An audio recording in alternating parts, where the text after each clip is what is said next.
Hey everybody, and welcome back to my summer math videos. Today I'm doing Thience Thursdays, so I'm going to actually do a science problem today.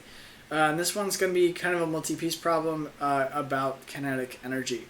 So we're going to look at the kinetic energy of a car moving either 30 miles per hour or 60 miles per hour. I'm probably going to need a calculator for this one just because of some of the steps along the way, which hopefully is fine. And yeah, we're going to use a couple different skills that like a bunch of different people actually requested. So, yeah, let's get into it. So kinetic energy, first of all, is going to be, oops, don't want to move that around. Let's write that formula out. So kinetic energy is going to be 1/2 mv squared. So let's talk about some of these different things. Well, we have m, that's going to be mass, so the mass of the car. Oh, I suppose we should give the car a mass, right? So, tell you what, we'll look up the average, I don't know, weight of a car. So, car weight average. Okay, it says 2,871 pounds. So we'll put that just right in here. 2,871 pounds is the average weight of car. Great. So we'll use that figure, which may not always be accurate. So we've got kinetic energy equals 1/2 mv squared. The m being mass of the car, the v being the velocity, which is similar to speed, except it has a direction with it. So what we would need to find the kinetic energy would be the mass and the velocity. We're going to square the velocity and multiply by the mass. Now, we have a mass for the car in pounds. Technically, we have a weight for the car in pounds, but I'm not going to split hairs right now. And we have the speed of the car in miles per hour in both cases. These are problems because when we plug into this Ke equals 1/2 mv squared equation, we will get joules out, but only if we plug in kilograms as our mass measure and meters per second as our velocity measure. So what we're going to need to do is a really useful scientific skill called dimensional analysis. Dimensional analysis. So, the way this dimensional analysis thing works, and I'm going to adjust my screen just a little bit so you guys can actually see down here a little better, is it lets us translate from one value to another, so or really one unit to another. And it does this in a really easy and organized way. So let's say we want to find the weight. Let's start with the weight of the car. It's right now, it is 2871 pounds. Okay? And what we're going to do is just draw a little chart right there. Duh. Now I need to look this up. We want this figure to be in kilograms. So what we're going to do is look up kilograms to pounds. And it doesn't really matter which way we go with this. So what we find is that 1 kilogram equals 2.205 pounds.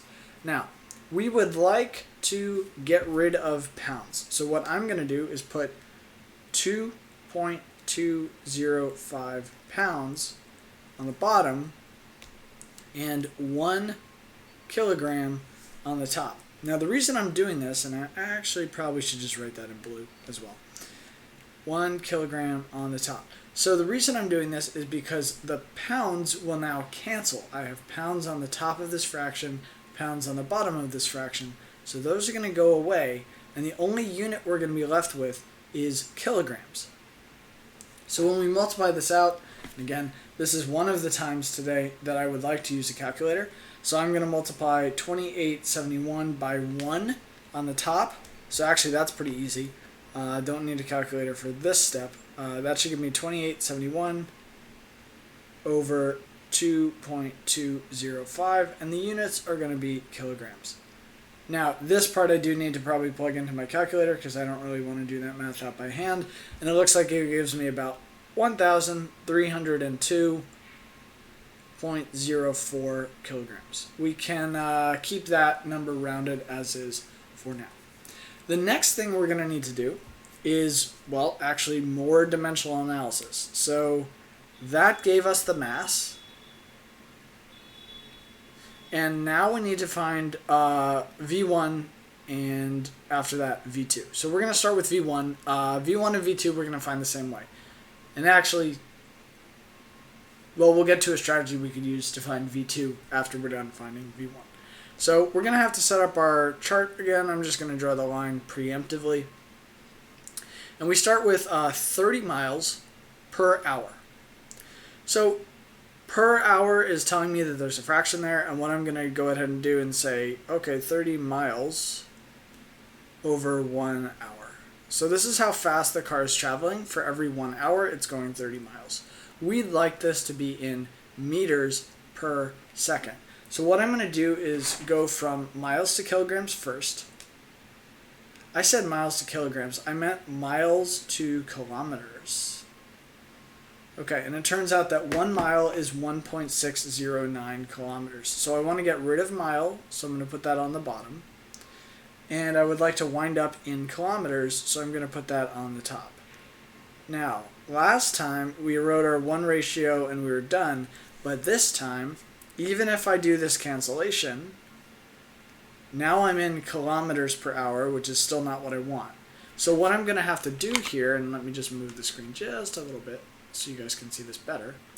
What I'm going to do here is continue going. So I have kilometers per hour. I really want meters per second. So let's change to meters first. Let's get rid of these kilometers. And for every 1 kilometer, we have 1,000 meters. Okay? So we will do that, and lo and behold, that's going to get rid of the units. You'll notice I'm not doing the math yet. We will do the math, but we'll do that at the end. And finally, we have 1 hour. Now, we could do this a couple different ways. This could be 60 minutes. Let's do it that way here.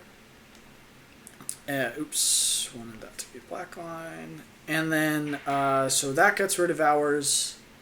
But now we have meters per minute, which is not quite what we want. So we're going to put 1 minute on the top. You'll notice I'm always putting the unit that I don't want anymore on either the top or the bottom, the opposite of where the other one is. So you see I had minutes on the bottom here.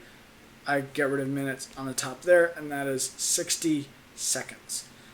And now if we look across this whole thing, the only units that we have not crossed out is meters on the top, seconds on the bottom. So that's going to eventually give me meters per second. Okay, if I do some of this multiplication, well, actually, if I do all the multiplication, what I'm doing on the top is, and this is how fractions always work, right? You do top, top, top, top, top, multiply, bottom, bottom, bottom, bottom, multiply. So we have 30 times 1.609 times 1,000. Okay? And that is going to give me somewhere in the range of 48,270 meters per. On the bottom, I have just 60 times 60. And that's going to give me 3,600 seconds. Okay, and by the way, what you might notice is that 3,600 seconds figure, that's the number of seconds in an hour. And the 48,270 meters figure is the number of meters in 30 miles. Okay, so that's where those two numbers are coming from. Now we have to divide them. So we've got 48,270 divided by 3,600, and that's going to give us 13.408. And a couple more decimals, but that's what we'll round to here, and that's in meters per second. Now, 60 miles per hour should be twice as fast as 30 miles per hour. And I'm going to go back to the original problem for a second just so you can see what the heck I'm talking about. The second speed that we were asked to evaluate was 60 miles per hour. So that should be twice as fast, no matter how we measure it, as 60 miles per hour. So if this one is 13.408 meters per second, well, that's just going to be doubled to get V2. So what I'm going to say is V2 equals 2 times V1, which equals 2 times 13.408. And let's just see what that is. That is 26.816.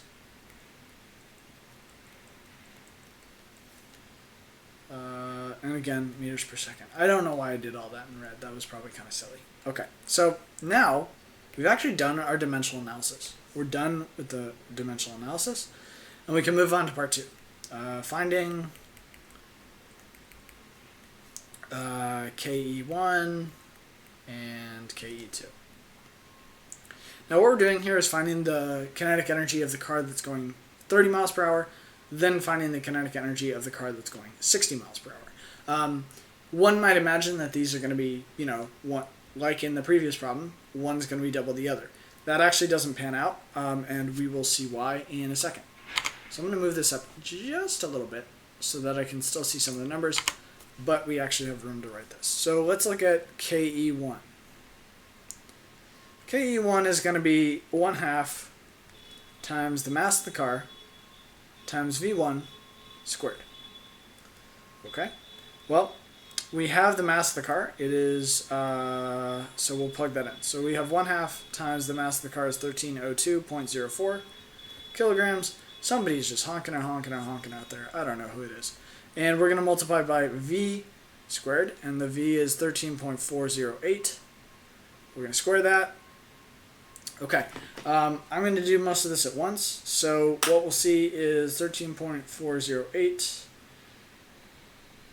We'll square that. We'll multiply by 1302.04, and we'll multiply by 0.5. I'm using a calculator in this case. So that's going to give us 117,036 joules, 0.77. And the units of this of joule are joules. I don't really want to get into why that is right now, but basically the units of joules are, what is it, Newton meter squared? I think it's Newton meter squared. But basically what you're seeing is that if you do an energy calculation, you're always going to get joules. Now we could rewrite that, and I am going to do it just a little bit, as 117.04 kilojoules. And that's just because that first number is a little unwieldy. So we're going to just write it that second way. And it's a little more easy to use. So KE2, we're going to do exactly the same thing. 1/2 mv squared. In this case, it's going to be mv2 squared. So we are doing 1/2 times the same weight, 13 point... keep trying to make the car 13 kilograms, which seems a little low. 1302.04, and we're multiplying this time by 26.816 squared. And this here, oh, this was KE1. I'm just going to put that in a box because we're about to write pretty close to it. So let's see. If we do this one out, we have 26.816. Let's square that. Times 1302.04 times 0.5. Okay. And this is actually going to give us a much, much bigger number. So that gives us 468,147.09. Okay, and again, that's in joules because of how the numbers work out. And I'm going to shift up just a tiny bit so you guys can see this, but I'm going to write that in kilojoules as well. So we have 468.15, give or take, kilojoules. Okay, and there's our final answer. So here's something interesting. We originally thought that, hey, maybe the kinetic energy of the faster car, because it's going double the speed, is going to be double the energy. And it's actually not. It's a lot more, right? If we doubled 117, we would come up with a number somewhere in the range of 234. But because we are squaring the velocity, not just multiplying by one velocity, if we double the velocity, the kinetic energy becomes doubled squared, which is really 4 times that velocity increase. So what you see is that the 117 kilojoules that the first car carries are basically being multiplied by 4 to see all the kinetic energy that the second car carries. So as you increase speed, that kinetic energy stat goes up by a ton. Not just, it's not a linear trend, it's actually a quadratic trend as it increases. Thank you guys for watching this science video. Really appreciate it. I have done a lot of physics this year, so I'm glad that I get to kind of share some of it with y'all. I'll see you next time on my next math video. Bye.